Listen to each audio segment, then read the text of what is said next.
Hello friends, I am Sujata Bodh. Welcome to my YouTube channel. आज मैं आप सभी लोगों को बताने जा रही हूँ जब वियतनाम ने अमेरिका जैसे बड़े बलशाली देश को झुका दिया था। वियतनाम विश्व का एक छोटा सा देश है जिसने अमेरिका जैसे बड़े बलशाली देश को झुका दिया था। लगभग 20 वर्षों तक चले युद्ध में अमेरिका पराजित हुआ था। अमेरिका पर विजय प्राप्त करने के बाद वियतनाम के राष्ट्रीय अध्यक्ष से एक पत्रकार ने एक सवाल पूछा। जाहिर सी बात है कि सवाल यही होगा कि आप युद्ध कैसे जीते या अमेरिका को कैसे झुका दिया। लेकिन उस सवाल का जवाब सुनकर आप लोग भी हैरान रह जाएंगे।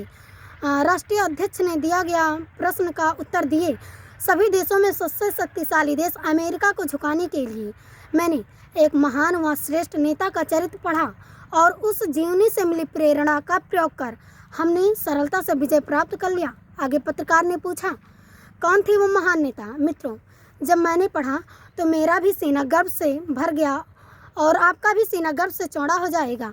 वियतनाम के राष्ट्रीय अध्यक्ष ने खड़े होकर जवाब दिया।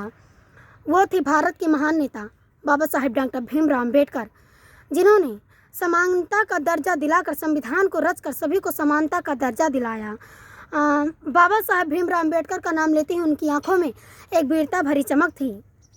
आगे उन्होंने कहा, अगर ऐसे महान नेता हमारे देश में जन्म लिया होता तो हमने पूरे विश्व पर राज किया होता।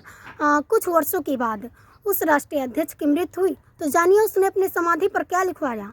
उसने अपनी समाधि पर लिखवाया, यह भीमराव अम्बेडकर की एक शिष्य की समाधि है। कालांतर में वियतनाम के विदेश मंत्री भारत के दौरे पर आए थे और वहाँ उन्हें पूर्व नियोजित कार्यक्रम अनुसार पहले लाल किला व बाद में गांधी जी की समाधि दिखलाई गई। ये सब देखते हुए उन्होंने पूछा, महान बाबा साहब डॉक्टर भीमराव अम्बेडकर की समाधि कहाँ है? तब भारत सरकार के अधिकारी चकित रह गए और उन्होंने मुंबई स्थित दादर चैत्यभूमि का उल्लेख किया। वियतनाम के विदेश मंत्री मुंबई गए और वहाँ उन्होंने समाधि के दर्शन किए। समाधि के दर्शन करने के बाद उन्होंने समाधि के पास की मिट्टी उठाई और अपने बैग में भर लिया।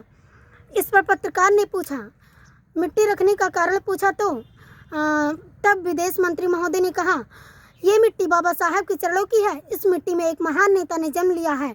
अगर ये मिट्टी मैं अपने देश की मिट्टी में मिला दूंगा तो मेरे देश में भी ऐसे ही महान नेता पैदा होंगे। आज हम पढ़ने के लिए पा रहे हैं तो बाबा साहब की बदौलत पा रहे हैं। आज हम मंच पे बोलने के लिए पा रहे हैं तो बाबा साहब की बदौलत पा रहे हैं। और आज हमें पढ़ने लिखने का और नारी सम्मान जो बाबा साहब ने दिया है वो सब हमें बाबा साहब के संविधान की बदौलत मिला है। हम संसद में उन्हें अनेक बातों के लिए याद करते हैं, विशेष रूप से संविधान के निर्माण में जो मुख्य भूमिका बाबा साहब ने निभाई उसके लिए उन्हें याद करते हैं और संभवतः उनके कार्यकलापों की तुलना में सही तथ्य अधिक समय तक याद किया जाता रहेगा। नमो बुद्धाय, जय भीम, जय भारत। अगर आप सभी लोगों को मेरा वीडियो पसंद आया हो तो लाइक, सब्सक्राइब, शेयर करना ना भूलें। Thank you. नमो बुद्धाय, जय भीम, जय भारत। फिर मिलती हूँ अगले वीडियो में, तब तक के लिए नमो बुद्धाय, जय भीम, जय भारत।